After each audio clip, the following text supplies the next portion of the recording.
Me llamo Juan José Santana León y verdaderamente, y los estudios, pues la actividad educativa como estudiante, pues fue compartida muy de cerca con mi hermano Jorge, que pues incluso somos una familia de enseñantes, somos 5 hermanos y los 5 somos maestros, aunque mi hermana no ha ejercitado la carrera, pero la parte principal de los estudios era, todo lo llevamos paralelo hasta que sacamos las oposiciones, que mi hermano Jorge fue para la provincia de allá y yo me quedé por la provincia de acá, de la provincia de Las Palmas.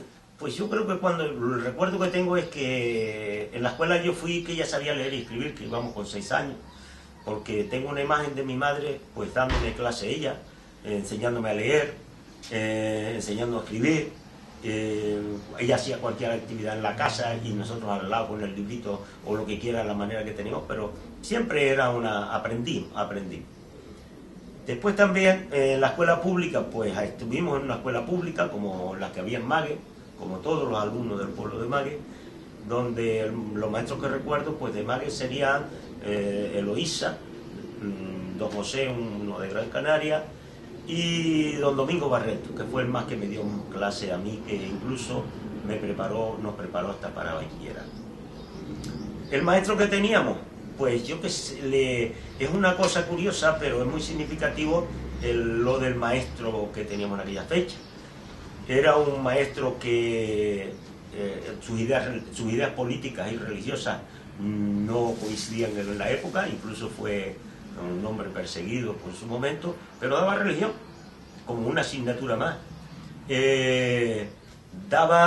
Nunca habló de política, nunca habló de ninguna cosa, pero era un gran maestro, todo el mundo lo queríamos, muy trabajador, todos los alumnos se volcaban hacia él, pero era con la familia y los padres, eran exagerada la convivencia que tenía, porque era además del pueblo. Él lo que era en cuestiones de falta de ortografía y en cuestiones de matemáticas, era, yo qué sé, todo el mundo cuando yo, como anécdota, pasaba al lado de mí, miraba, si tengo una falta me da un cogotazo ahora y tal. Es más, incluso es más, un padre que era zapatero le llegó a regalar al maestro una palmeta, pero de cuero, de esas, de cuero de goma de camión, incluso no para que castigue, sino para poner respeto con la fecha tal. Era un maestro que hay que reconocer que a pesar del cariño que teníamos con relación a la época que después sus alumnos fueron maestros, el cambio fue radical, pero fue un maestro de una época, de una circunstancia, sí quería la escuela, trabajaba mucho en la escuela, se preparaba mucho de todo, porque daba de todo, pero se preparaba constantemente y además hablaba con una naturalidad con los padres y con tal, ¿no? Ese era el símbolo de aquel maestro. Después, como alumno, después ya terminado yo, pues como alumno sacamos el ingreso, aprobamos el ingreso, y mi hermano y yo pues fuimos a estudiar a Aría. Empezamos las bases de lo que se llama la academia en Aría.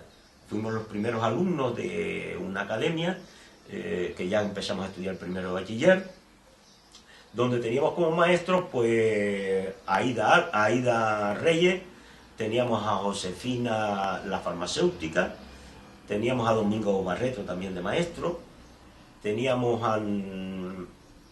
a don Enrique el cura, también, que era el que impartía y tutelaba y era la cabeza pensante de ahí.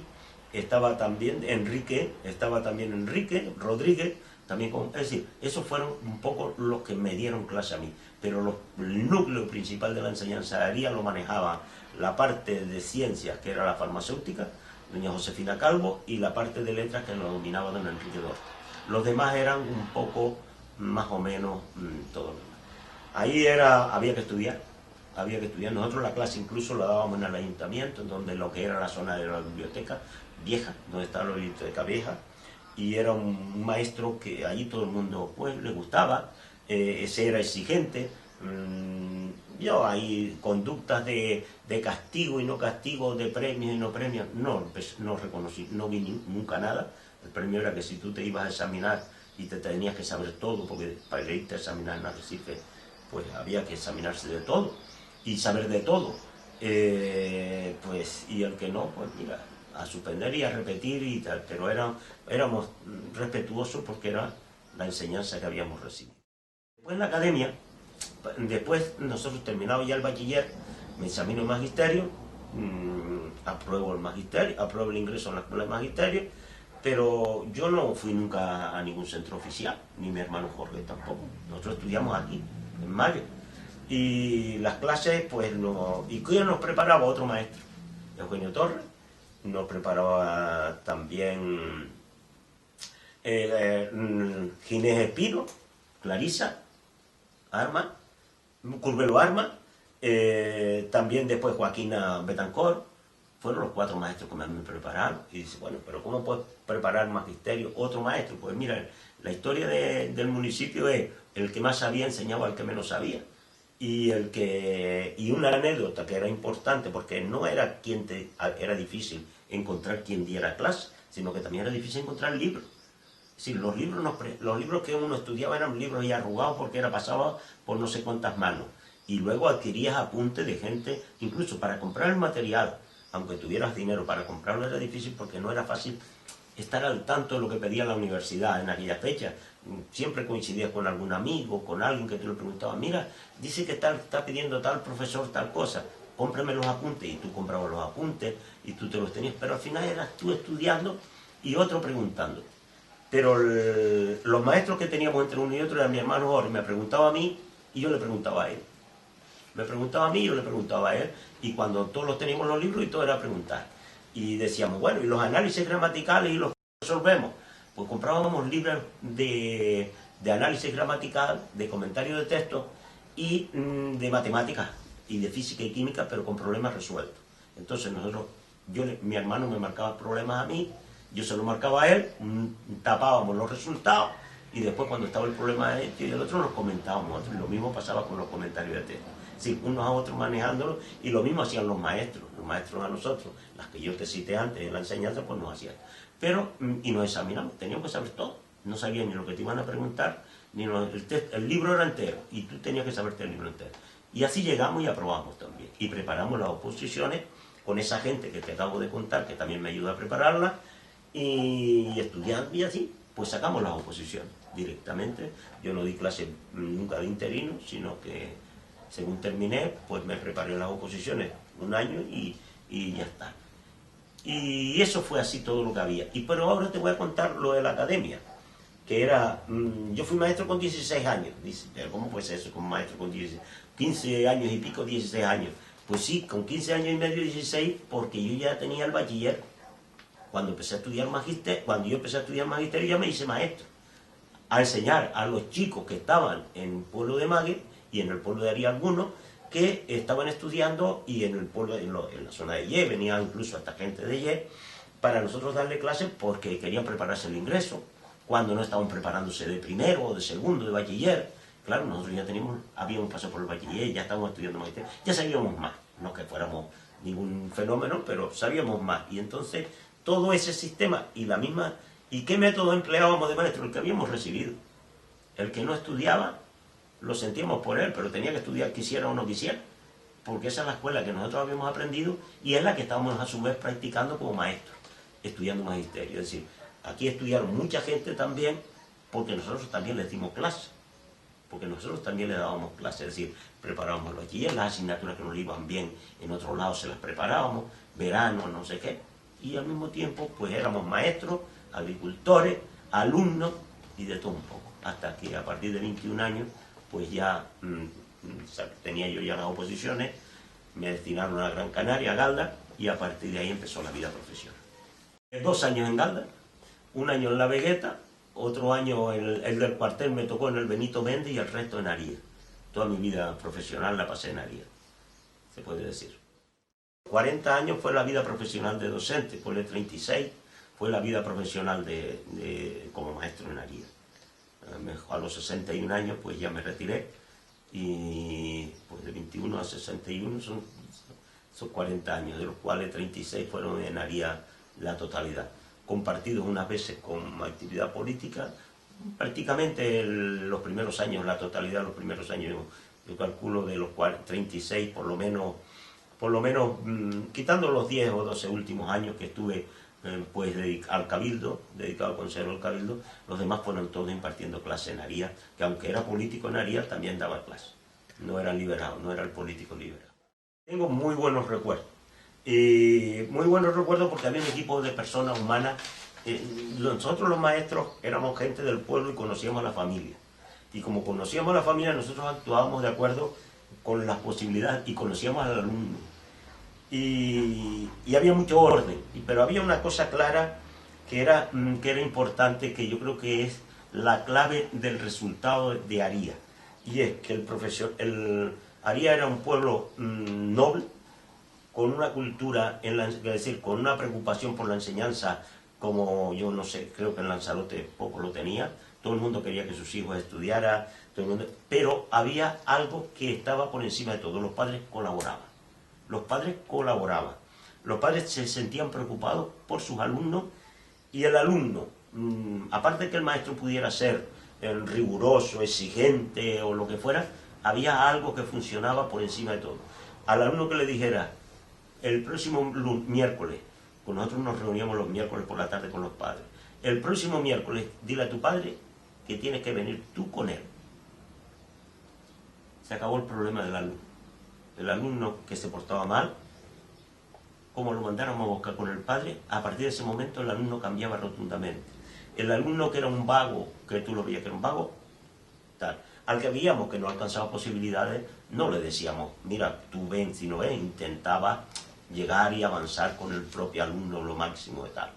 Entonces, el padre era la coordinación entre el padre.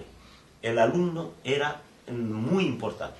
Pero además hay algo que quiero resaltar en esto, y es, Arías llegó a tener, todos los alumnos de residencia escolar estaban en la escuela.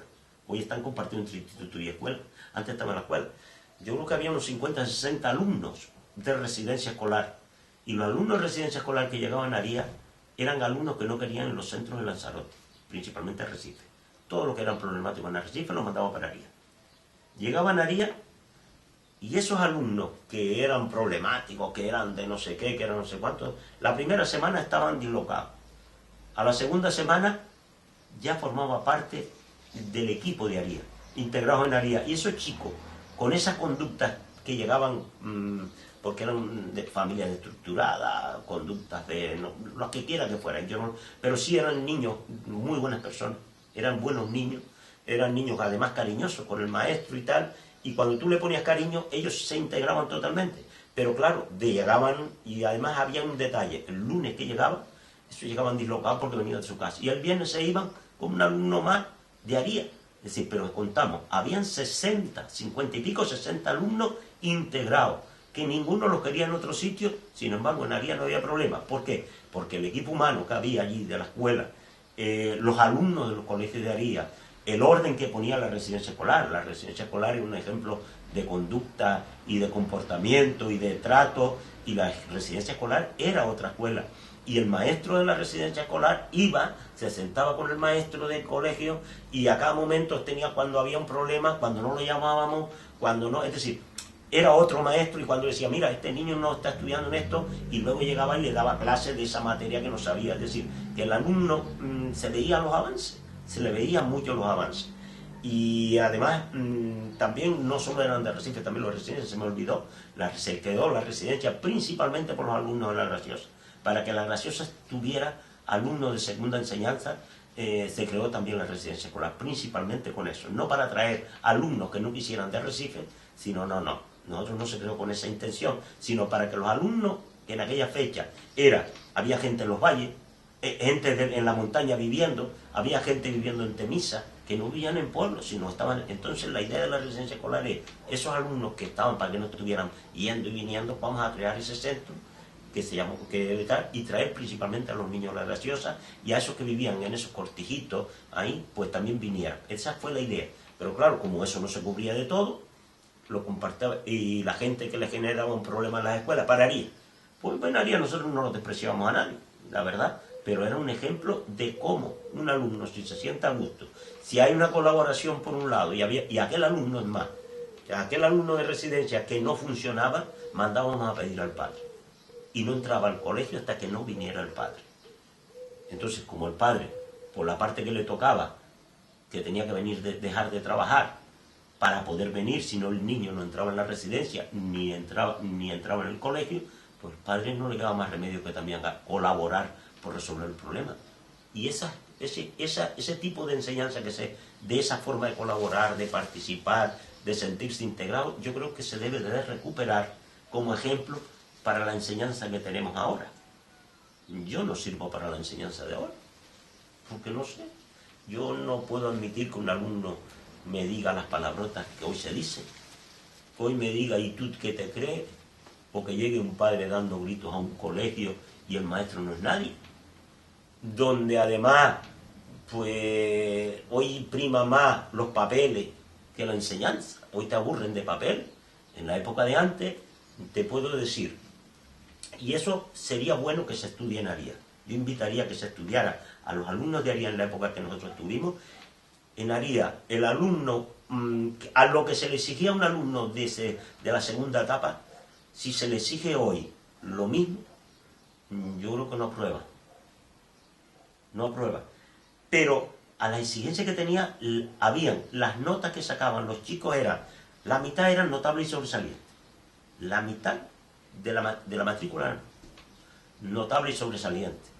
Y la otra mitad, por ejemplo, suspendía muy poco. Con suficiente y bien era más o menos el mismo número de notable y sobresaliente. Pero las materias que se exigían, tanto en matemáticas como en historia, como en todas lenguas, los niños sabían redactar, los niños sabían hacer un comentario de texto en la escuela, sabían mandar una carta a un alcalde, a un ayuntamiento, a pedir cualquier cosa. Eso lo sabían los alumnos, decir cosas prácticas, de coger un texto y decir, comente, valore usted, diga usted lo que usted opina sobre esto. Es decir, hacían gente con criterio propio, no con tal. Pero seguíamos en lo de siempre. La clave es, el padre colaboraba, hoy no se colabora, hoy el maestro no se siente con autoridad suficiente para poner orden. Antes no, antes el maestro tenía autoridad y le decía, usted no me viene si no viene su padre. Y al padre le llamaba, cuando quiera, cuando usted me quiera venir tu padre. Si tu padre no me puede venir a ver en la hora del colegio, que me vaya a ver donde quiera ver, que quiero contarle las cosas. Es decir, pero hoy llegan, y si grito, que si no grito, y unos libros preciosos, porque la verdad los libros hoy son una preciosidad. Los de antes no tenían ni dibujo, tienen unos libros sencillotes, pero sin atracción en cuanto a imágenes ni nada de esto. Pero la enseñanza de hoy, con relación a antes, hay un abismo.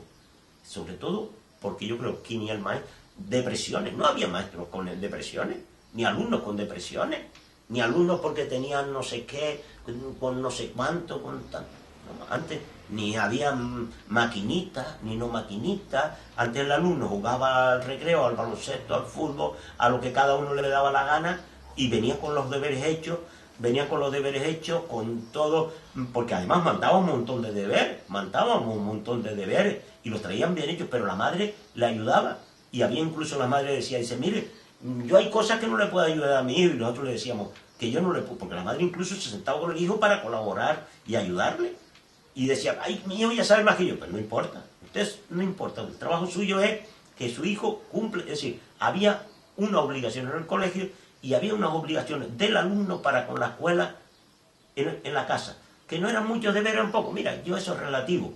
Lo que no puede ser es que en la casa no haga nada de deberes, porque yo pienso que hay cosas que un alumno necesita, pero también hay unas obligaciones de los padres, que si yo mando al alumno con un deber y el alumno le pide la colaboración a sus padres, el padre está contribuyendo a esa enseñanza, no mandándolo al colegio como el que cumple con un paquete. Yo creo que todo eso forma parte de lo que era el sistema educativo. Antes nos sentíamos a gusto y no teníamos horas, no teníamos más. Es más, yo te puedo decir más, los viajes de final de curso, que siempre los hacía yo como director del colegio, además como maestro, los hacíamos después en vacaciones, cuando terminábamos los papeles, siempre los hacíamos en julio, para no perder el tiempo. Y que quedábamos 3 horas, que había que organizar una actividad, pues estábamos nosotros organizándola. Cualquier cosa, una excursión o una programación que nos pidieran de cualquier cosa extraordinaria, pues lo hacíamos. Es decir, nosotros un maestro era integrado en todo, a todo, y por lo que le pidieran estaba, pero a su vez le llamamos a los padres, pero también los padres respondían. Es decir, tú no mirabas ni esto, ni detalles, ni que el padre dijo o no, el padre no dijo. ¿Por qué? Porque todo era un conjunto. Hoy observo que los maestros dicen, sí, pero en los tiempos de antes, pero hoy ¿quién dice nada? Eso observo yo, decía el maestro, que no dice nada. Pues yo no serviría para no estar en un colegio, es decir lo que estar como un pasmarote allí diciéndome y no digo nada. Si soy educador, soy educador. Y educar es transmitir conocimiento, pero también conducta, normas de conducta, principalmente normas de conducta. Tenemos que crear eso, que haya un alumno que no llegara al colegio y que no dijera buenos días maestro, buenos días no sé qué, buenas tardes o no sé qué, o te viera por otro lado y no le dijera ni al maestro ni al otro ni buenas tardes ni buenos días ni nada de esto. Esto es como era, ni pasa por el lado de ti, no te saludan, y es un alumno. Tú no saludas al padre del maestro, al padre del alumno. El padre del alumno, si te ve y te pregunta, porque si está trabajando en Arrecife y me ve a mí un sábado y un domingo y me pregunta, ¿por qué no me va a preguntar? ¿Va a dejar de trabajar el hombre para preguntarme? Y si no le decía, yo al hijo, dile a tu padre que cuando me vea, que quiero hablar con él. Nosotros, el grupo, ahí era yo creo que nosotros no podíamos darle, nosotros teníamos una parte que era general. Nosotros dábamos una clase, de hecho había un detalle que hacíamos siempre. Nosotros programábamos todas las semanas, íbamos a Recife. Nosotros teníamos 2 días. Un día a la semana íbamos a Recife y otra nos reuníamos en el centro. Voluntarios, el viaje a Recife, nosotros íbamos a programar, yo por ejemplo que daba inglés, las clases de inglés las programábamos en Arrecife con todos los colegios que querían participar de Lanzarote. Es decir, hacíamos las unidades didácticas, las hacíamos en Arrecife. Los libros que compartíamos buscábamos material documental, porque habían cosas que los niños pues que no las aceptaban, ¿no? Entonces nosotros queríamos hacer la clase más agradable y teníamos grupos de trabajo de forma permanente. Cada vez que había un cursillo, pues asistíamos, cuando no lo pedíamos para que nos dieran. Y eso no formaba parte de que si tengo que ir un día o porque me toca 2 días. Tenemos que ir porque nos vemos voluntarios. Aquello era voluntario, aparte de la que teníamos en el colegio. Nosotros preparamos la unidad didáctica. Entonces esas unidades que las hacíamos a nivel de Lanzarote, los que querían de forma voluntaria, las repartíamos entre los alumnos. Había unos alumnos más espabilados, el que era más espabilado le incorporábamos a unidades didácticas más avanzadas, al que sabía menos, más poquito, menos, pues a lo mejor hasta a la hora del recreo nos sentábamos en un huequito con él y le decíamos, siéntate este momentito porque te quiero ayudar en este tema, porque no te dio tiempo, te llevaba los trabajos para tu casa, porque lo que no puedas, yo marcaba los deberes que quiera que mandaba, yo lo que no puedo marcar deberes y no corregir. Yo me traía la carpeta debajo del brazo. Si no me daba tiempo de corregir, yo no iba a estar perdiendo en la escuela el tiempo corrigiendo. Si tengo alumnos diversos, ¿qué voy a corregir? Y si daba clase, como en la segunda etapa principalmente, tengo 1 hora, yo no me voy a sentar allí en la escuela.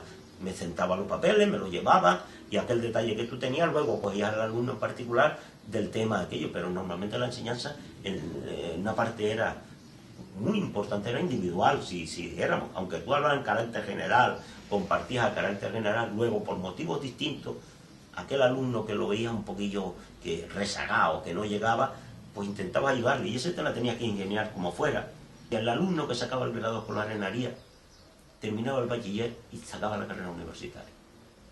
No porque sacara el graduado, sino, quiere decir, esa satisfacción que tú dices, a esos alumnos que dan el graduado. ¿Y cuántos sacaban el graduado escolar en Aría? Lo menos el 70 o el 80% sacaban el graduado escolar en Aría.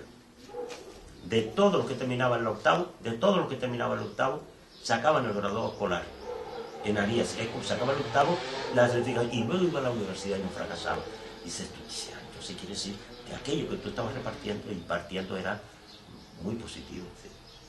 ¿Sí? Y yo donde quiera que lo veo le pregunto, y si no, es más, pero tengo un problema, que soy medio despistado con las caras y los nombres, por una cuestión, porque yo sigo manteniéndome viejo, y los alumnos, cambian los alumnos y siguen siendo jovencitos, pero me ven, sobre todo los alumnos de residencia escolar de Aría, son los más que veo, yo me ven a Recife, me saludan, me dicen, mire, usted fue mi maestro, usted fue tal, me dio clase en la residencia, y se sienten contigo a gusto. Es más, a lo mejor estás tomando un café y dice, me lo pagan, y dice, aquel te lo pagó.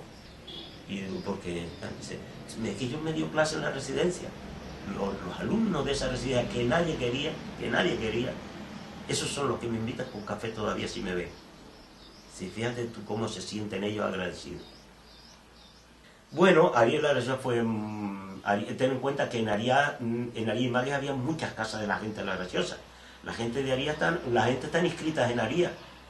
No están inscritas en Teguise, están inscritas en Arias. Y la gente venían, todos los días venía la gente de la Graciosaría.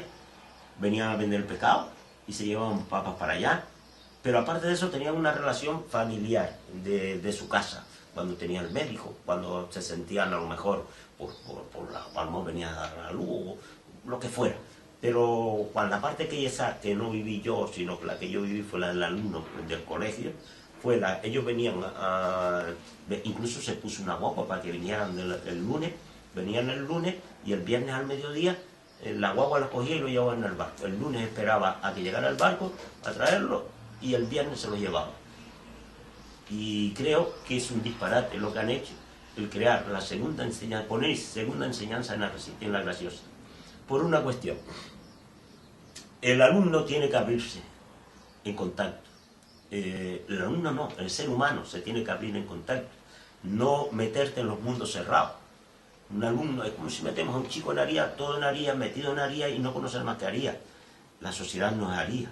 Hoy la sociedad tiene montones de maneras de transmitirte conocimiento, de tener contacto, de informarte, de ser otra cosa. Yo creo que el meter a la Graciosa y sentar a la Graciosa con los alumnos metidos ahí no ha contribuido a que la Graciosa se abra, a que la Graciosa participe del bienestar del resto de la isla. Si el alumno vive en Arias, está en Arias, comparte con alumnos de otros sitios de Lanzarote, otras maneras de ver las cosas, y creo que eso fue un error. Pero hombre, lo que no puede ser al de la Graciosa encerrado día y noche hasta que tenga 16 años metido en la Graciosa. Cuando sale, todos sabemos cómo es esto. Si vivir en Arias es malo, solo en Arias es malo, tú imagínate en la Graciosa, donde además hay agua por medio. El futuro educativo para Arias es... hay otra cosa que también creo que es importante. No se puede crear dos centros educativos de nivel en Arias. Arrieta no tiene razón como centro en el mismo nivel que compita con Arias. Arrieta tiene que ser un centro complementario de Arias. La cabeza de la enseñanza debe de estar en Arias. Arias debe de estar en el nivel potenciado en todos los aspectos. Por una cuestión, no hay población para las dos cosas. Y la cabeza del municipio es cabeza del municipio con todos los servicios. No puedes tener una infantil en Arias o una infantil en Arias disminuida, menos potenciada que la de Arrieta y Punta Mujeres. Si hay que poner un servicio de transporte, se pone lo que quiera que se pone. Si hay que poner guardería, se pone lo que quiera que se pone. Arias tiene que tener el todo de primer nivel, pero todo de primer nivel concentrado en Arias. ¿Eso priva a los demás alumnos de esto? Pues no, no priva a los alumnos de esto. ¿Por qué? Porque pone un servicio de transporte. Lo tiene en la actividad deportiva. ¿Por qué no lo tiene entonces en una actividad educativa? Yo creo que ahí fue un error que se ha cometido. Y el instituto, para que sea un instituto fuerte, tiene que ser comarcalizado. Y debe ser comarcalizado con donde creo que la gente de Guatiza se siente más de Arias, que si conviven, si los tratan bien, si tienen un buen servicio, siente más de Arias, porque estamos hablando un cuarto de hora de camino y además una enseñanza más individualizada. Si masificamos, lo que tienen que hacer es que Arias, el ayuntamiento, estar muy cerca de la actividad educativa. El ayuntamiento de Arias tiene que estar muy cerca de la actividad educativa y, en razón de esto, comprometerse con las necesidades educativas que necesita Arias para estar en primer nivel.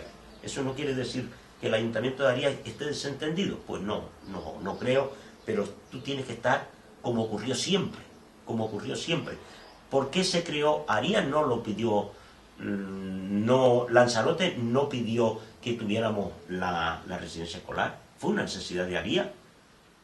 ¿Para qué? Para potenciar Arias. Y se creó, el ayuntamiento creó la residencia escolar. Arias creó una FP. Los chicos de Arias no podían estar en la época de que yo fui alcalde. Se creó también una FP. Y es más, cuando los alumnos de FP dicen, hombre, que Arias no puede todo ser de cualquier cosa, pues hay una cosa que se planteó en aquel momento y no se hizo. Se pensaba hacer, digo, muy bien, vamos entonces a crear, a aprovechar los centros turísticos y crear ahí un tema educativo relacionado con el tema de la hostelería. Que tenemos ahí un comedor que no valía para nada en aquella fecha. Estaban ahí en los centros, unas aulas allí, que estaban unas casas viejas todas ahí que no valían para nada. El Instituto de Arias, siendo yo alcalde, lo quisieron comprar, porque el instituto lo hizo el Ayuntamiento de Arias y lo quisieron comprar. Y lo quiso comprar, donde ahí incluso hasta la inspección quiso contribuir. Solo me enfrenté yo solo a ello, pero sentí la colaboración del director provincial de Educación. Parece que estoy viéndome hoy reunido en Arias, en el bar Los Helechos, donde estaban acorralando, donde unos representantes del Cabildo Lanzarote estaban allí, donde estaba la inspección educativa, la central, don Francisco Monzón, donde estaba, y solo los políticos fueron los que decidieron que aquello no, pero por la enseñanza. ¿Dónde va a tener Arias con lo que cuesta? Pues mira, Arias lo que cuesta, creó lo que creó y tuvo lo que creó. ¿Entiendes? Y entonces tú lo que no puedes ser es, Arias tiene que ser, por la distancia o por la que sea, tiene que el ayuntamiento sentarse y liderar la actividad educativa. Liderar la actividad educativa quiere decir que no meterse en la enseñanza, no se tiene que meter, pero decir, ¿cuál es el reto de la enseñanza actual? Y eso lleva mucho tiempo a Arias que no lo hace. Y Arias, para que sea lo que fue, porque se lo merece, porque si Arias siempre ha querido y ha tenido gente en la enseñanza, preocupada por la enseñanza, creó lo que quiera que creó en los tiempos de hace, cuando yo era niño, hoy que tengo 73 años, a partir de ahí ha estado paralizado Arias, de aquellos retos. Hasta los 30 años, hace 40 años que Arias está paralizado en el tema de la enseñanza, porque no ha tenido nuevas iniciativas.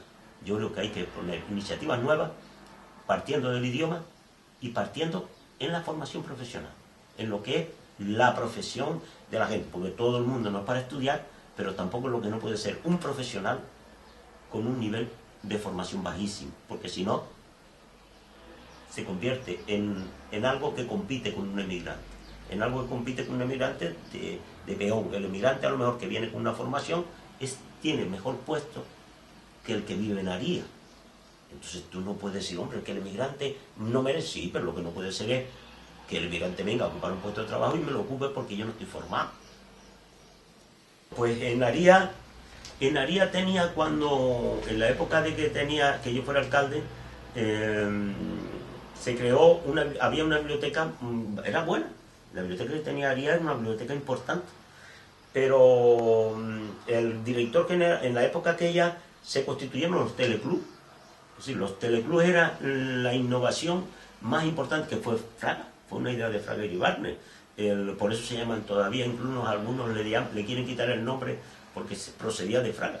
Bueno, yo no sé, la gente de manera popular le sigue llamando teleclub, no tiene usted por qué cambiarle, llamándole centro cultural o le pueden llamar lo que te da la gana. Mira, le dicen teleclub y la gente que le dice teleclub no sabe ya ni que fue del tiempo de Fraga. Lo sabemos los viejos. Los teleclubs fueron montados por Fraga.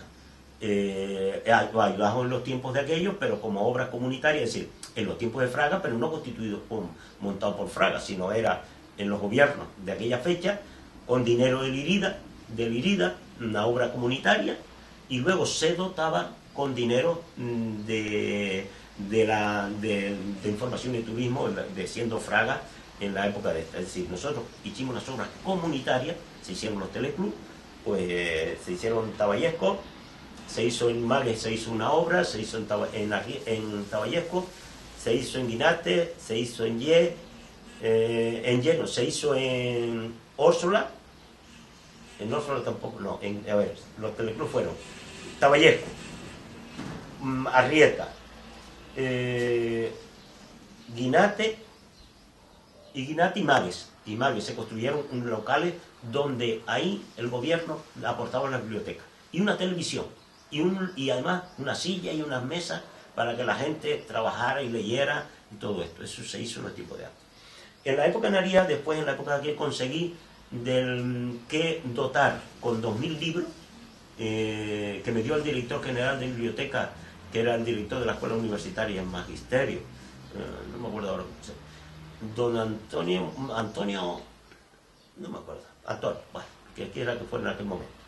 Y 2000 libros se dotó Aría. Aría tuvo la mejor biblioteca municipal en la época que yo tenía alcalde. Tenía 4000 y pico libros de biblioteca. Tenía 2 grandes enciclopedias de 100 y pico libros cada una. Las dos, la enciclopedia era la enciclopedia de el RAE, la lengua. ¿Sí? Tenía 104 libros, me parece. Un disparate de libros era. Había que buscar un armario para eso solo. Y después teníamos pues las que se hacían en Aría, pues llegó a tener, Magues también llegó a tener sus libros. Yo creo que en línea general toda la zona se les llegó a dar, y donde no había, no era porque no pudiéramos, sino porque no había espacio. Sí, se lo montó don José Forna. Don José Forna, bueno, un hombre de la guerra, yo nací después de la guerra, por lo tanto yo poco tengo referencias, solo tengo referencias de él, pues por la gente del pueblo, por mi madre, por mi abuela, que también por mi gente de aquí, que vivieron aquí. Don José Forna fue un gran maestro. Los alumnos de él, todos dan gusto de admirar 2 cosas: lo que sabían y lo que sabían además escribir. Redactaban con unas letras preciosísimas, y que sabían, cuando presentaban un escrito, que tú veías y pero bueno, ¿cómo este sabe hacer este escrito? ¿Cómo este sabe hacer este escrito? Pues te quedabas admirado con la argumentación con que cada uno de los alumnos escribía. Es decir, que fue... Y además consiguió algo importante, y es unir al pueblo. Unió al pueblo en un proyecto educativo, que todo el mundo se sintió implicado como maestro.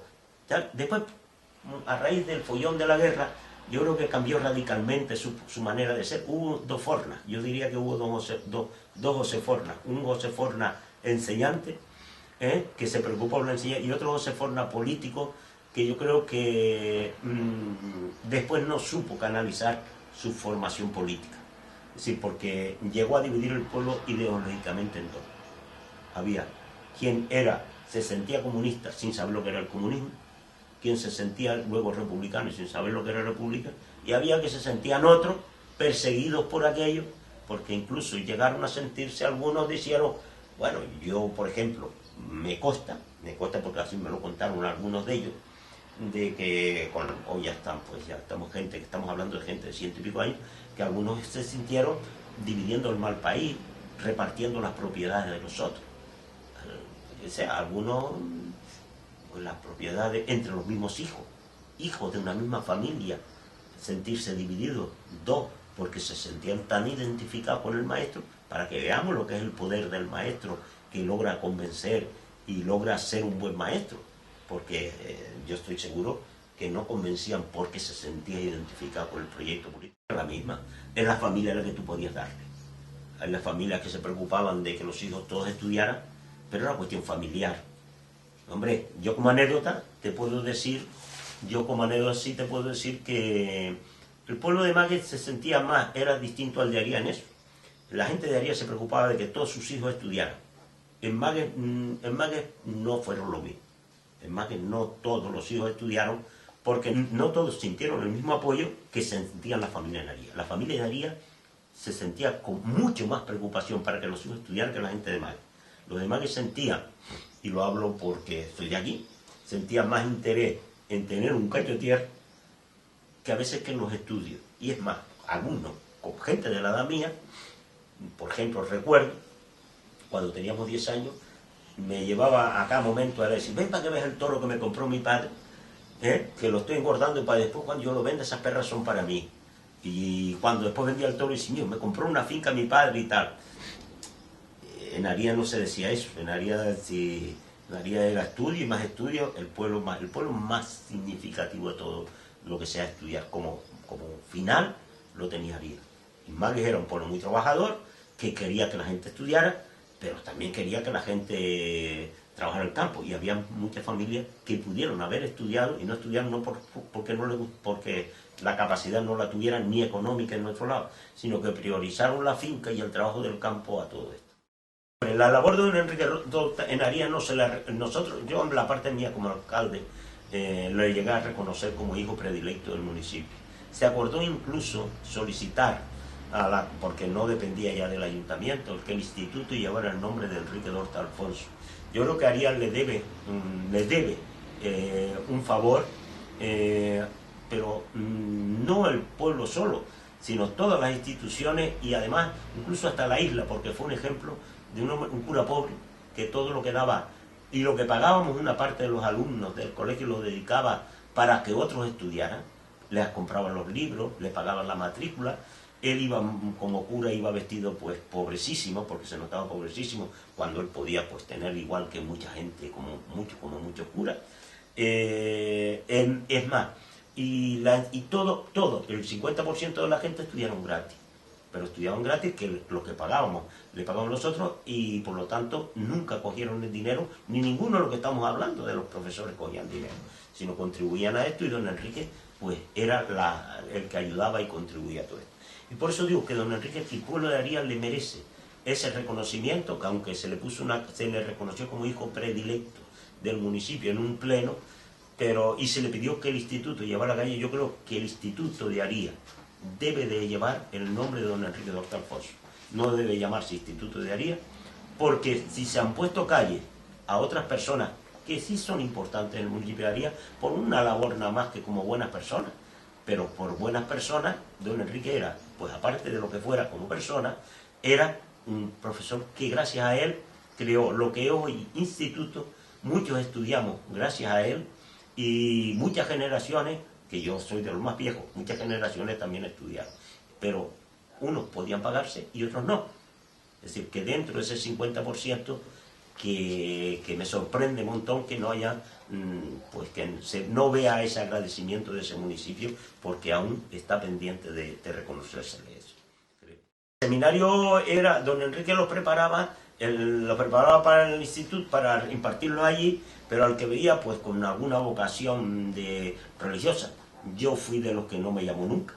Yo no sé por qué encontró en mí. A mi hermano sí le llamó, que le gustaba que fuera más para mi hermano sí quería que fuera al seminario y a muchísima gente lo llevó al seminario. A mí yo no sé lo que me encontró, que nunca me dijo que sí quería ir al seminario.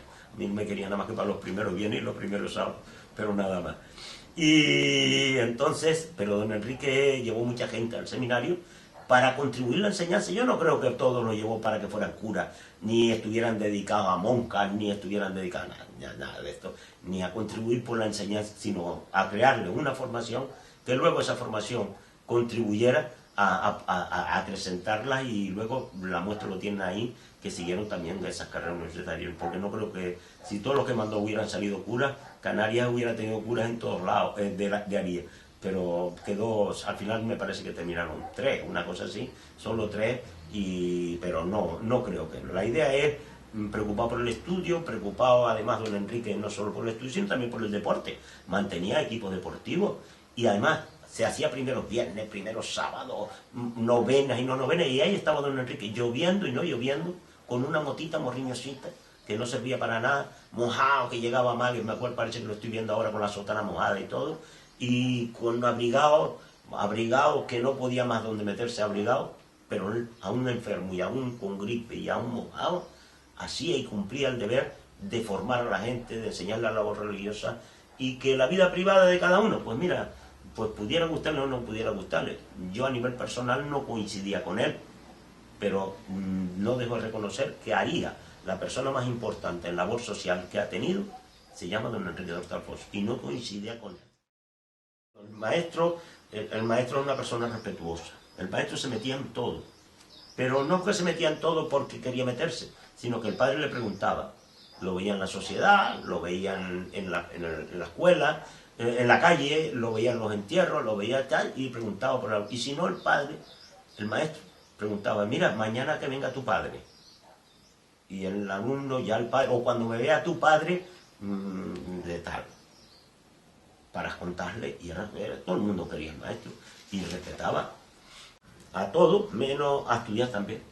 Sigo estudiando, yo sigo estudiando, pero sigo estudiando otras cosas que yo voy a decir, yo no consigo como una persona no aprende, todos los días tiene que aprender algo, y todos los días tiene que leer algo. Yo te comparto mi vida la comparto en dos momentos. Por la mañana trabajo en el campo, y por la tarde me dedico a leer y a organizar cosas. Pues llevo una asociación de amigos del vino y el queso de Lanzarote y llevo la Fundación José Clavijo y Fajar. Pues trabajando en un montón de actividades, organizando actividades, contando, pero claro, eso solo no se hace. Eso se hace porque hay un equipo humano, que son los miembros de la directiva, y si no son miembros de la directiva, colaboran contigo. Hay gente que luego comparte, con tu saber luego lo comparte. Busca motivos para tener ese tema, esa charla, y genera generalmente inquietudes. Creo que yo no serviría para estar de brazos cruzados, ni porque estoy jubilado no hacer nada. Creo que la jubilación supone a la persona dedicarle algo que tú, de tu tiempo que antes no se lo pudiste dedicar, y principalmente devolverle a la sociedad los favores que te dieron de tú poder haber disfrutado tanto bien. Yo creo que estoy en la obligación, y siempre lo he creído, por eso he cogido los cargos políticos y entiendo que la política es una obligación, o bien un cargo, en lo que sea, es una obligación del ciudadano para devolverle a la sociedad la contribución que la sociedad ha hecho contigo. Nosotros somos porque hemos encontrado una sociedad y una familia que nos han ayudado, pero tenemos que devolverle a la familia y a la sociedad los favores que tú, a la sociedad, pues ocupando cargos, o haciendo algo. ¿Y qué quiere decir cargo? Quiere decir que tienes, pues mira, siendo un directivo de un equipo de lucha, de un equipo de fútbol, trabajando en la sociedad de tu pueblo. Si la sociedad de tu pueblo está cerrada, generando una actividad, y si tienes formación, pues te dedicas a trabajar, inventas algo con 2 o 3 personas más y dedicas una parte del tiempo. Eso es la manera de... Primero, porque estás entretenido. Segundo, te mantienes ilusionado, te mantienes formado, porque en el momento que tú estás metido en tinglao, te obliga a estudiar y a leer, porque tú no vas a llegar allí de brazos cruzados, tienes que buscar algo, preocupar, y más hoy en día con los medios que hay, que está el internet, la televisión, la radio, acudes a quien te da la gana y acudes, y además hay tanto profesional por ahí, valioso, que tú puedes aprovechar. Nosotros, para mí sería una pena estar todo el día quieto cuando puedo yo devolverle algo a la sociedad, y cuando la sociedad puede compartir cosas conmigo, y cuando yo puedo estar además ocupado, y cuando la sociedad de tu pueblo dices, Dios, mira qué bonito es con lo que estamos haciendo, mira qué gente está participando, generando esas cosas. Yo creo que tenemos que ser útiles también.